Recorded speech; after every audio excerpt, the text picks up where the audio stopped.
ಇತ್ತೀಚಿನ ಸಂಚಿಕೆಗಳನ್ನು ಜಾಹೀರಾತಿನ ಕಿರಿಕಿರಿ ಇಲ್ಲದೆ ನೋಡಿ.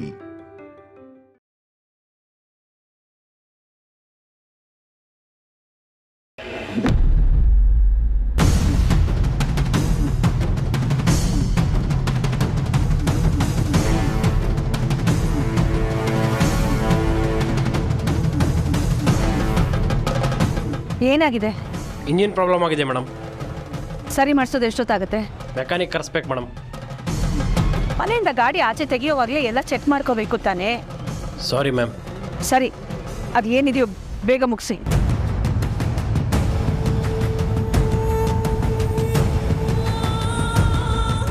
ನೀನೇನು ಟೆನ್ಷನ್ ಮಾಡ್ಕೋಬೇಡಮ್ಮ. ನಾನು ಈಗಲೇ ಹನುಮಂತಕ್ಕೆ ಫೋನ್ ಮಾಡಿ ಬೇರೆ ಕಾರ್ ತರಕ್ಕೆ ಹೇಳ್ತೀನಿ.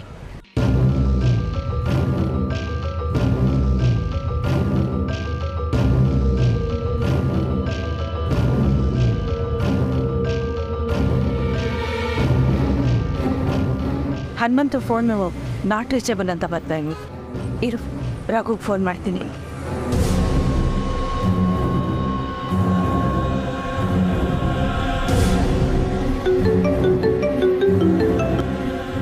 ಹಲೋ, ಹೇಳೋಕಿಲ್ಲ? ದೇವಸ್ಥಾನಕ್ಕೆ ತಲುಪಿದ್ರಾ? ಇಲ್ಲ ರಘು, ದಾರಿ ಮಧ್ಯದಲ್ಲಿ ಕಾರ್ ಕೆಟ್ಟೋಗಿದೆ. ಇನ್ನೊಂದು ಕಾರ್ ಕಳಿಸ್ಬೋದಾ? ಹಾಂ, ಕಳಿಸ್ತೀನಿ. ಲೊಕೇಶನ್ ಶೇರ್ ಮಾಡು, ನಾನು ಬರ್ತೀನಿ. ಸರಿ ರಘು.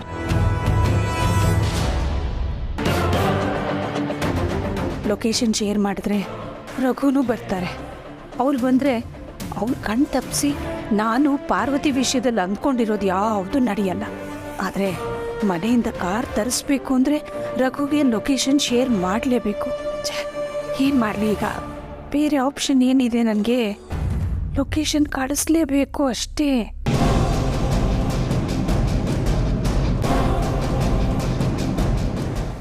ಯಜಮಾನ್ರೆ, ಅಲ್ಲಿ ದೂರದಲ್ಲಿ ನಿಂತಿರೋದು ಅತ್ಯಮ್ಮ ಅಲ್ವಾ? ಹಾ, ಅತ್ಯಮ್ಮ ಮತ್ತೆ ಜನನೇ. ಕಾರ್ ಕೆಟ್ಟಿದೆ ಅನಿಸ್ತದೆ. ಯಜಮಾನ್ರೆ, ಆಟೋ ನಿಲ್ಸಿ.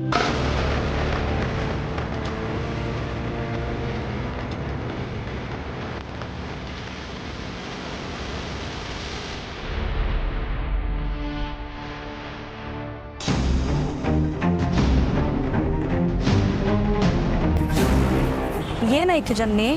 ಕಾರ್ ಕೆಟ್ಟೋಗಿದೆ ಅಕ್ಕ. ಏನೋ ಇಂಜಿನ್ ಪ್ರಾಬ್ಲಮ್ ಅಂತೆ. ಮೆಕ್ಯಾನಿಕ್ನ ಕರ್ಕೊಂಡು ಬರ್ತೀನಿ ಅಂತ ಡ್ರೈವರ್ ಹೋಗಿದ್ದಾರೆ. ಇಬ್ಬರು ಎಲ್ಲಿಗೆ ಹೋಗ್ತಾ ಇದ್ದಾರೆ ಅಂತ ಗೊತ್ತಿಲ್ಲ. ಡ್ರಾಪ್ ಮಾಡ್ತೀನಿ ಅಂತ ಕರೀಲ, ಕರೆದ್ರೆ ಅಮ್ಮ ಬರ್ತಾರಾ?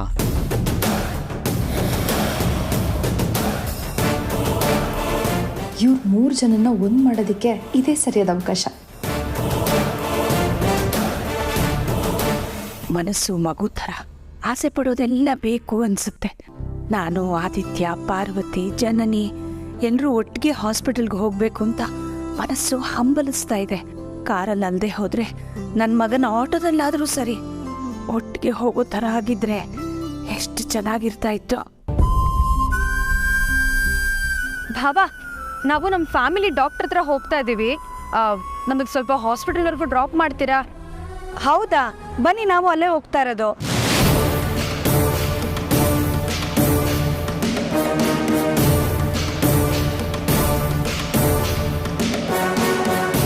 ಅದು ಯಜಮಾನ್ರಿಗೆ ಹುಷಾರಿರ್ಲಿಲ್ಲ, ಅದಕ್ಕೆ ಡಾಕ್ಟ್ರಿಗೆ ತೋರ್ಸೋಣ ಅಂತ ಹೋಗ್ತಾ ಇದ್ವಿ. ಅತ್ತೆ, ಹೋಗೋಣವಾ?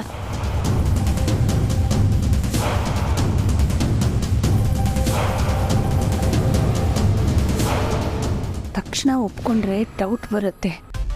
ತೋರಿಕೆಗಾದರೂ ನನಗಿಷ್ಟ ಇಲ್ಲ ಅನ್ಬೇಕು. ಇಲ್ಲಮ್ಮ, ನಾನು ಬರಲ್ಲ.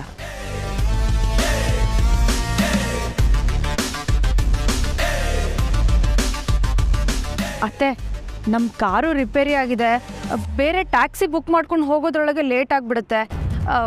ಭಾವನ ಆಟೋದಲ್ಲೇ ಸೇಫಾಗಿ ಹೋಗ್ಬೋದಲ್ವಾ?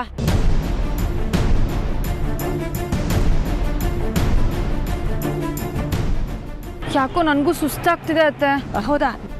ಹಾಗಾದರೆ ಸ್ವಲ್ಪ ನೀರು ತೊಗೊಂಬರ್ತೀನಿ. ತಡಿ. ಬೇಡ ಅತ್ತೆ, ತುಂಬ ಹೊತ್ತಿಂದ ನೀನು ಇಟ್ಕೊಂಡಿದ್ದೀನಲ್ವಾ, ಅದಕ್ಕೆ ಸುಸ್ತಾಗ್ತಿದೆ. ಹಾಸ್ಪಿಟ್ಲಿಗೆ ಹೋದರೆ ಸರಿ ಹೋಗುತ್ತೆ. ಹೋಗೋಣವಾ? ನಿನಗೋಸ್ಕರ ನೀನು ಹೇಳ್ತಿದೀಯ ಅಂತ ಒಪ್ಕೋತೀನಮ್ಮ. ನಡಿ ಹೋಗೋಣ. ಬನ್ನಿ ಅಕ್ಕ, ಅತ್ತೆ ಬನ್ನಿ ಬನ್ನಿ.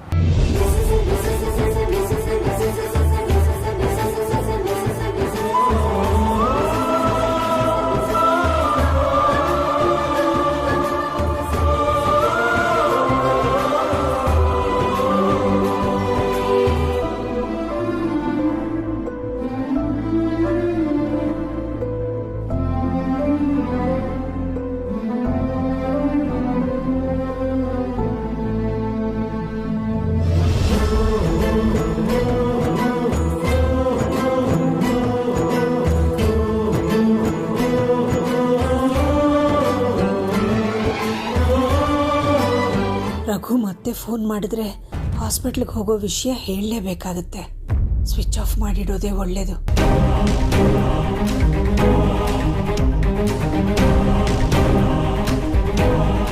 ಅಖಿಲ ಇಷ್ಟೊತ್ತಿಗೆ ಲೊಕೇಶನ್ ಶೇರ್ ಮಾಡಬೇಕಾಗಿತ್ತಲ್ಲ, ಯಾಕೆ ಮಾಡಿಲ್ಲ?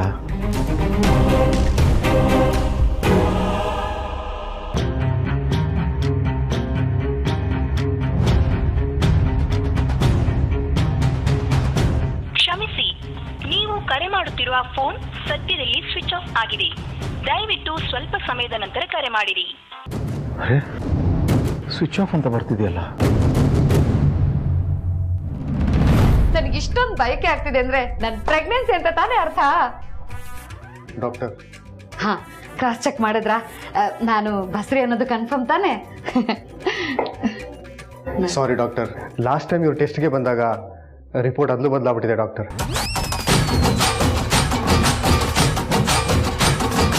ಇವ್ರ ಹೆಸರು ದಾಮಿನಿ ಎಂ.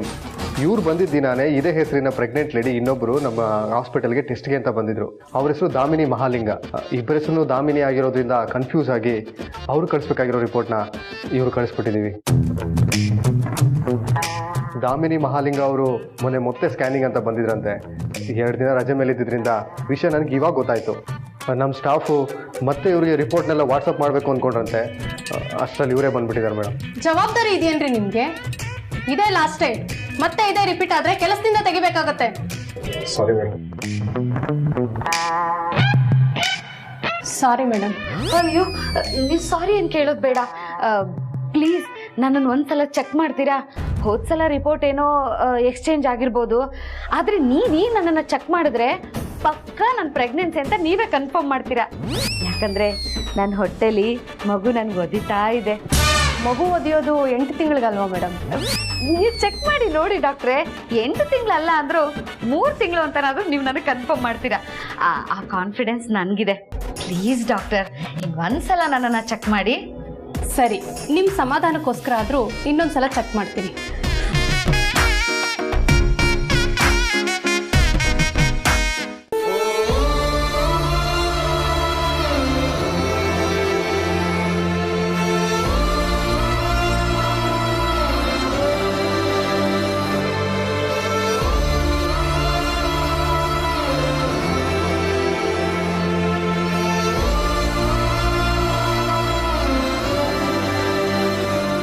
ಅತ್ತೆಮ್ಮನ ಜೊತೆ ಅವ್ರ ಪಕ್ಕದಲ್ಲೇ ಕೂತ್ಕೋಬೇಕು ಅಂತ ಆಸೆ.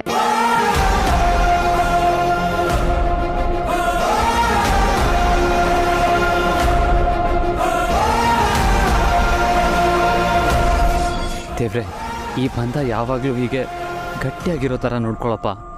ಎಲ್ಲ ಸಮಸ್ಯೆಗೂ ಒಂದು ಪರಿಹಾರ ಸಿಕ್ಕು ನಾನು ಪಾರು ಆದಷ್ಟು ಬೇಗ ಅರಸನಕೋಟೆಗೆ ವಾಪಸ್ ಹೋಗೋ ಹಾಗಾಗಲಿ.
Hello sir.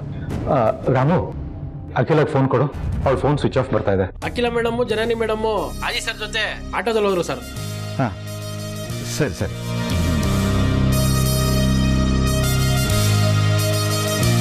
ಆದಿತ್ಯ ಅವ್ರನ್ನ ದೇವಸ್ಥಾನಕ್ಕೆ ಡ್ರಾಪ್ ಮಾಡಿ ಆಮೇಲೆ ಹಾಸ್ಪಿಟ್ಲ್ ಹೋಗ್ತಾನೆ ಅನ್ಸುತ್ತೆ. ಕಟ್.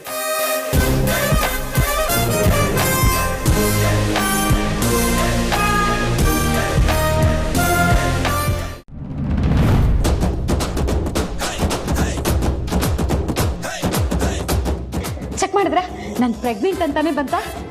ನೋಡಿ, ನಿಮ್ಮ ಸಮಾಧಾನಕ್ಕೆ ನಾನು ಮತ್ತೆ ಚೆಕ್ ಮಾಡಿದೆ. ನೀವು ಪ್ರೆಗ್ನೆಂಟ್ ಅಲ್ಲ ಅನ್ನೋ ರಿಪೋರ್ಟೇ ಮತ್ತೆ ಬಂದಿದೆ. ಈ ಮಾತ್ರೆ ತಗೊಳ್ಳಿ, ಎಲ್ಲ ಸರಿ ಹೋಗುತ್ತೆ.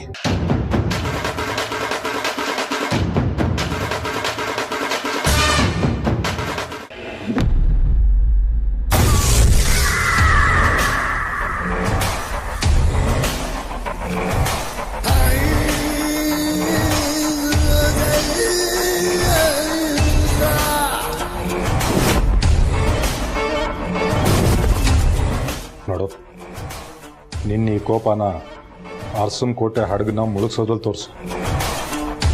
ನಮ್ಮ ಮಧ್ಯೆ ಜಗಳ ಬರ್ತಾನೆ ಇರುತ್ತೆ, ಆದ್ರೂ ನಾವಿಬ್ರು ಒಂದೇ ಅಲ್ವಾ? ಅರ್ಥ ಮಾಡ್ಕೋ.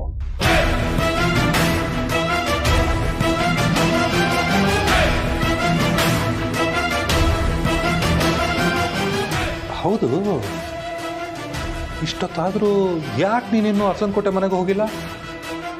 ಜನನಿನ ಕರ್ಕೊಂಡು ಆ ಅಖಿಲ ಆಸ್ಪತ್ರೆಗೆ ಹೋಗಿದ್ದಾಳಂತೆ. ಇವತ್ತು ಬರೋದು ಬೇಡ ಅಂತ ಅವಳ PA ಕೈಯಲ್ಲಿ ಮೆಸೇಜ್ ಮಾಡಿಸಿದ್ದಾಳೆ. ಓ ಹೌದು, ಪಾರ್ವತಿ ಹೊಟ್ಟೆಲಿರೋ ಮಗುನ ಕೊಲ್ಲೋದಕ್ಕೆ ನಾವು ಪ್ಲಾನ್ ಮಾಡಿದ್ವಿ, ಅದು ಫ್ಲಾಪ್ ಆಯಿತು. ಮತ್ತೆ ಆ ಮಗುನ ಕೊಲ್ಲೋದಕ್ಕೆ ಇನ್ನೊಂದು ಅಟೆಂಪ್ಟ್ ಯಾತಕ್ಕೆ ಯೋಚನೆ ಮಾಡಿಲ್ಲ ನೀನು? ಯೋಚನೆ ಮಾಡದೇ ಇರೋ ಕ್ಷಣನೇ ಇಲ್ಲ. ಆದರೆ ಆದಿತ್ಯನ ಬಗ್ಗೆ ಗೊತ್ತಿದ್ದು ಅದನ್ನು ಹೇಗೆ ಎಕ್ಸಿಕ್ಯೂಟ್ ಮಾಡೋದು?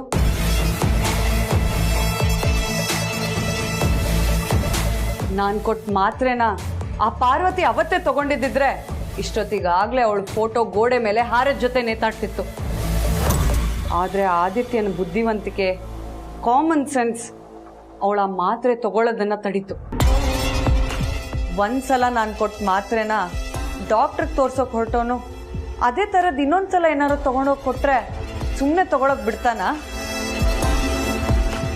ಅವಸರಕ್ಕೆ ಬಿದ್ದರೆ ಅಪಾಯ ನನಗೇನೆ. ಅದಕ್ಕೇನೆ ಆ ಪಾರ್ವತಿ ಮತ್ತೆ ಆ ಅರಸನ್ ಕೋಟೆ ಪಿಂಡದ ತಂಟೆಗೆ ನಾನು ಹೋಗಿಲ್ಲ. ಆದರೆ ಪರ್ಮನೆಂಟಾಗಿ ಹಿಂದೆ ಸರ್ದಿಲ್ಲ. ಅವಳ ಮಗುನ ಸಾಧ್ಯವಾದರೆ ಆ ಪಾರ್ವತಿ ಪ್ರಾಣಕ್ಕೆ ಸಮೇತ ಮಣ್ಣಿಗೆ ಸೇರಿಸೋಕೆ ಅವಕಾಶಕ್ಕೋಸ್ಕರ ಕಾಯ್ತಾ ಇದ್ದೀನಿ. ಸಿಕ್ಕಿದ್ರೆ ಖಂಡಿತ ಬಿಡಲ್ಲ.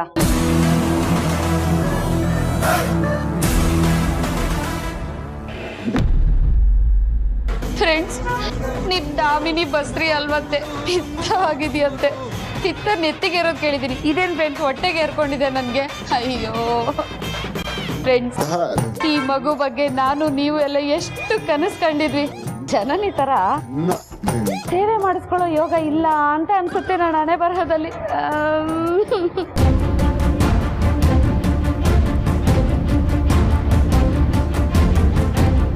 ಇದೇನಪ್ಪ ಇದು? ಅರಸನ್ ಕೋಟೆ ಫುಲ್ ಸೈನ್ಯ ಇನ್ನೇ ಬರ್ತಾ ಇದೆ. ಅಯ್ಯೋ, ನನ್ನ ಗಡ್ಡ ಮೋಹನ್ ಏನಾದ್ರು ನಾನು ಪ್ರೆಗ್ನೆಂಟ್ ಅಂತ ಮನೇಲಿ ಹೇಳ್ಬಿಟ್ರ? ಇವಾಗ ಏನ್ ಮಾಡ್ಲಿ? ಅಯ್ಯೋ,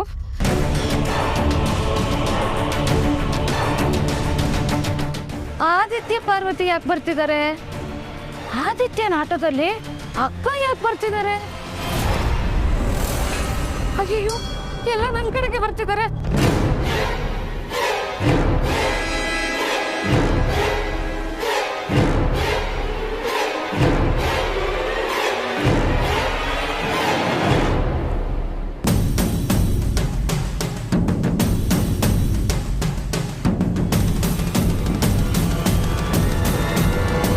ಜನನಿ ಅಂತ ಗೈನಕಾಲಜಿಸ್ಟ್ ಹತ್ರ ಅಪಾಯಿಂಟ್ಮೆಂಟ್ ಫಿಕ್ಸ್ ಆಗಿದೆ. ಜನನೇನ ಚೆಕಪ್ ಮಾಡ್ಸೋಕೆ ಕರ್ಕೊಂಡು ಬಂದಿದ್ದಾರಾ? ನಾನೇನೋ ನನ್ನನ್ನೇ ನೋಡೋಕೆ ಬಂದಿದ್ದಾರೆ ಅಂತ ಅಂದ್ಕೊಂಡೆ. ಗೈನಕಾಲಜಿಸ್ಟ್ ಹತ್ರ ಪಾರ್ವತಿಗೆ ಏನು ಕೆಲಸ? ಅದೇನು ಕಥೆನೋ ತಿಳ್ಕೊಂಡೇ ಹೋಗೋಣ. ಎಸ್ ಮ್ಯಾಮ್, ಸ್ಟ್ರೈಟ್ ಹೋಗಿ ಲೆಫ್ಟ್ ಹೋಗಿ.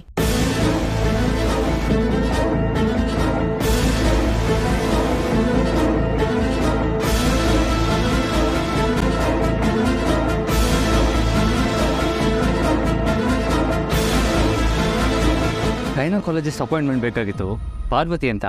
ಅಪಾಯಿಂಟ್ಮೆಂಟ್ ಫಿಕ್ಸ್ ಆಗಿದೆ, ಜನನಿ ಇವ್ರು ಬಂದ್ಮೇಲೆ ನೀವು ಹೋಗ್ಬೋದು.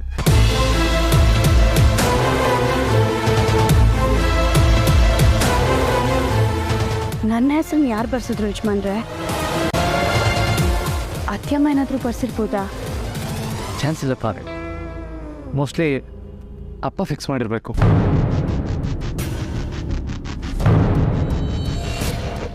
Okay, thanks. ಬಾ ಫಾರ್, ಅಲ್ಲಿ ಕೂತಿರೋಣ.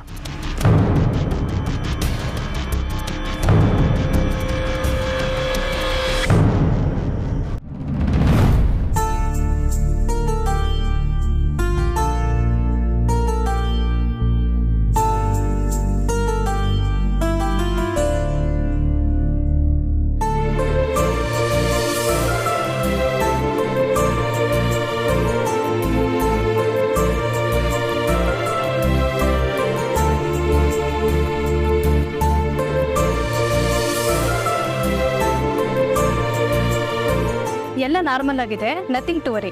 ನಾನು ಕೊಟ್ಟಿರೋ ಮಾತ್ರೆನ ಸರಿಯಾಗಿ ತಗೊಂಡ್ರೆ ಸಾಕು. Thank you very much doctor. Janani, ನೀನು ಒಂದು ಸ್ವಲ್ಪ ಹೊತ್ತು ಹೊರಗಡೆ ಕೂತ್ಕೊಂಡು ರಿಲ್ಯಾಕ್ಸ್ ಮಾಡಮ್ಮ, ನಾನು ಬಂದ್ಬಿಡ್ತೀನಿ.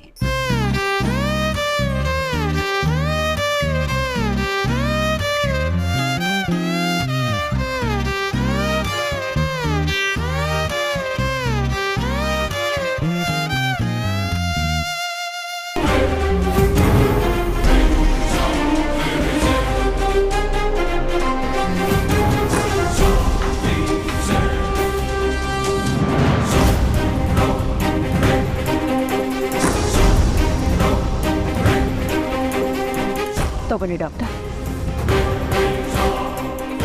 ಬ್ಲ್ಯಾಂಕ್ ಚೆಕ್ಕ? ಯಾಕೆ ಮೇಡಮ್? ನನ್ನ ದೊಡ್ಡ ಮಗ ಸೊಸೆನೂ ಬಂದಿದ್ದಾರೆ. ನನ್ನ ದೊಡ್ಡ ಸೊಸೆನೂ ಬಸ್ರಿ.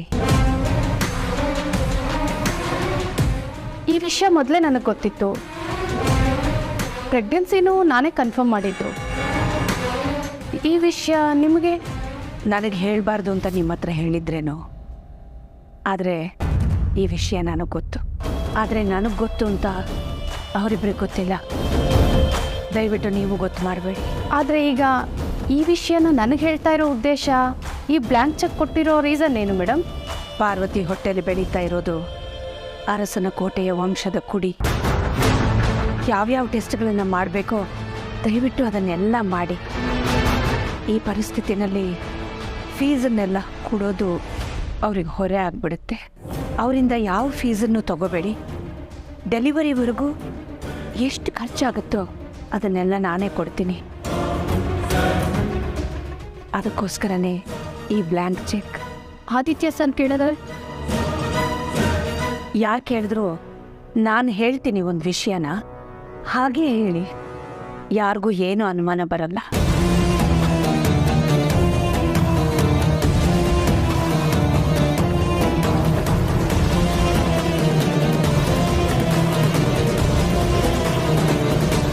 ಇಷ್ಟು ಮಾಡಿ. Okay madam. ನೀವು ಇವತ್ತೇ ಚೆಕಪ್ಪಿಗೆ ಬರ್ತೀರಾ ಅಂತ ನನಗೆ ಗೊತ್ತಿರಲಿಲ್ಲ ಅಕ್ಕ.